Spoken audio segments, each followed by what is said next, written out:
Well, those are highlights. We'll get to that theme in a moment. The Cowboys have lost 4 of their last 5, and were it not for their 3-0 start this season, it'd be over. But a chance at redemption remains with a win over the Rams and a ticket punched to the playoffs.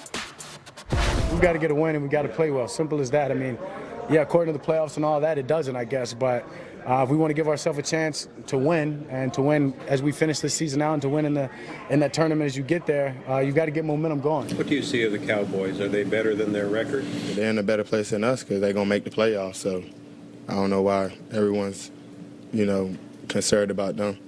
As long as they take care of what they need to take care of, they'll still be playing in January. Well, I'm sure Todd Gurley's observations are well received in Frisco, where our Jane Slater is situated. Jane, this is a big one for both. The Rams trying to keep that playoff run alive. The Cowboys trying to make that postseason. Do you feel it on both sides? I know you've kind of talked to both of these teams going into this one. Yeah, well, Rams safety Eric Weddle is the one that said it best. He says they can't afford to lose, and truthfully, they can't. He says, right now, if they want a shot at the postseason, they likely are going to have to win out. He also talked about the way this team was able to turn around their season. If you look at the way both of these franchises started the year, they kind of mirrored each other, but it was when he says they got humiliated by the Ravens at home that they didn't have this come to Jesus meeting. That's not the personality of this team. Instead, it was their head coach. Their head coach said, I've got to do a better job. I've got to work harder. And he said when your head coach says that immediately after the loss, the team and the organization have to do the same. And then, of course, there's Dak Prescott. You heard him earlier saying they've got to win this one as well. They may not need to win this one for their playoff chances, but they certainly have got to get back into that winning spirit. This is a team that's been incapable of a win since week 11, and you've got a coach who's been on arguably one of the hottest seats of his career. And also something to consider, Dak Prescott went on to say, you got to keep beating the drum. It's going to happen. It's going to break. And when it does, it's going to be when it matters most. So will it be this week or next? We'll have to see, but a sense of urgency from both sides. Yeah, and it seems like maybe a bit of a polarizing story of the approach that Jason Garrett took. Rumors of a highlight video being played to remind these guys of, the salad days at the start of the season. It certainly had good intentions. The problem was there's not a lot of highlights from 2019. In fact, they used a couple of highlights from last season. Now, yes, it was a bit of a joke on the internet, but that was Jason Garrett reminding his players who they are. And it resonated with their guys like right tackle Lel Collins as well as Jason Witten. Those guys said it was good to see what this team looked like when they were playing complementary football. While the defense has had struggle, I think this is an interesting number to note. The Cowboys' offense is what drives their success or failures. Dallas 6-0 when they score 30 points or more, and 0-7 when they failed to do so. In terms of the Cowboys' health, well, they are not going to have a guy like Leighton Vander Esch still out with that neck injury.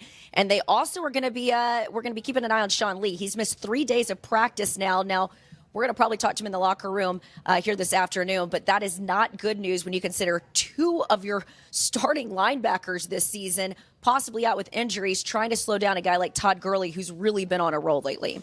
Yeah, maybe we're in concert here with Jason Garrett. We were showing highlights of turnovers, something they have not been good at this season, just 14, that's 26. But Jared Goff, 19 giveaways, third most. So maybe that's, along with what you mentioned, scoring points, getting some takeaways, the recipe for a victory in Dallas.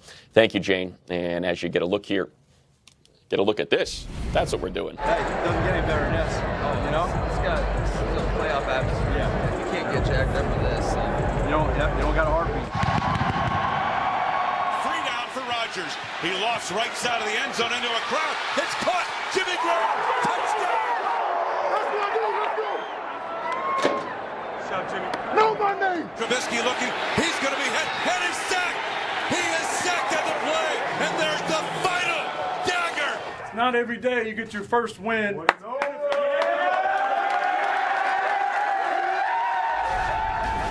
You see that? I'm talking about turnovers, and I fumble it on the toss to the sound. Here we go, your NFC playoff picture. Focus in on that 10-3 of the Packers. Look at the AFC North. You got the Packers at 10-3, the Vikings at 9-4, the Bears at 7-6, and all 3 of those teams are going to be playing each other over the final 3 weeks of the season. The Packers can clinch a playoff berth with a win versus the Bears and a Rams loss. So, From the up-to-the-minute insight to award-winning level analysis, it is time, Charlie, for keys to the game. We always lean on you for your expertise. Get us started. It's Bears-Packers up in Green Bay, 200th meeting between these two. What are the keys for the Bears to get the win and keep those playoff hopes alive?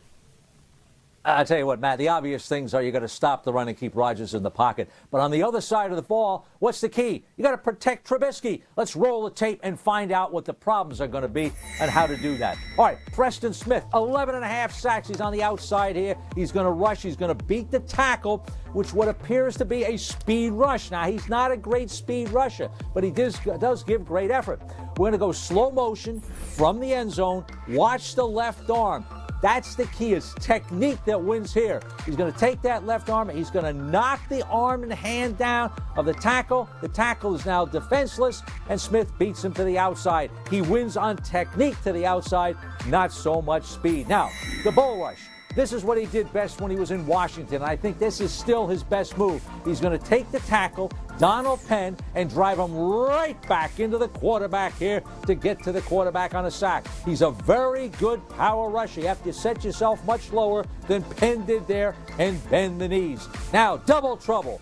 Zadarius Smith, he's got 10 sacks on the year. He's coming up next. He's at the right end here. High motor guy. That's what I love about this guy. He's going to be touched by 3 people here, but he never stops coming. He's coming. He's coming. He gets to the quarterback. Now, let's take it from the end zone to fully appreciate the effort here. 84. He's going to chip on him. The tackle's going to come out. He runs right through the tackle with a bull rush, keeps fighting when the guard comes in, and gets to the quarterback. Now, he also can rush from inside from a defensive tackle position. This is, I think, his best position to rush. Watch the quickness off the ball. He's going to blow by high 75 there. The tackle tries to come, but again, the motor, the quickness, the effort is what he's going to do. Let's do one more look at this from the rewind. Slow motion, but watch how quick he is beating that guard. The guard never had a chance. This guy is really going to be effective when you match him up inside. Double trouble there. 21.5 sacks for the Smith boys. Well, we mentioned the Bears have to win out to keep that playoff hope alive. What about the Packers and what they need to do for a win on Sunday? Because as we mentioned, they're going to face the Vikings again, so a pivotal matchup in Green Bay for them here. Well, I'll tell you what, the whole key in stopping the Bears' offense is take away the deep ball, limit the run after catch, but number one, keep Mitchell Trubisky in the pocket. Let's roll the tape. Why has he been on a run recently? Because he's been running more. That's right. Sorry for the play on words. All right, this is the run-pass option, a big part of the offense here. See Lawrence over on the left side of the screen? He's going to come down and take 32. But what do they got? They got 2 guys going for the dive. Were you kidding me? They got nobody covering the quarterback here. The guy who's covering the quarterback, I don't know who he is. Maybe he's the guy getting blocked. Maybe he's the linebacker inside. Trubisky puts a move. Hey, what was he watching? Old Gale Sayers tapes there with that move? Must be watching the 100th greatest running backs or whatever we're doing here. All right, here we go. Now, the scramble. You can't give him this. He runs before the guys get open there. You can't do that. You can't let him have that. Watch the defensive tackles here. How wide do you want to make this thing here? You got to be in your lanes. Rush this guy to stop the run, not to sack him from the inside. Don't give him those plays right there. And finally, on the outside here, this guy actually does a pretty good job of getting outside the pocket here. And I think he throws this up for grabs, really. And he ends up with a completion. I don't know how he gets a completion. He's throwing at the covers there. But watch it from the end zone here. You got DeMarcus Lawrence here. Now, he rushes inside. Who's coming outside? This isn't good defense here. There's nobody outside. See? You're going to slide to the pocket 2 steps, and we're going to show you. Stop it right here. There's nobody out there. Anybody could get out here. This is a clear lane to throw. Now, again, I'm not sure this is a high percentage throw, but he gets a completion out of it there. Keep him inside the pocket. Take away the RPOs. You'll beat the Chicago Bears, Green Bay. Listen to me. I'm taking the notes here, Charlie. Rolling to your left, don't throw into quadruple coverage is something that, even though it was a completion, that is the takeaway. Thank you, Charlie. We'll get with you and your story.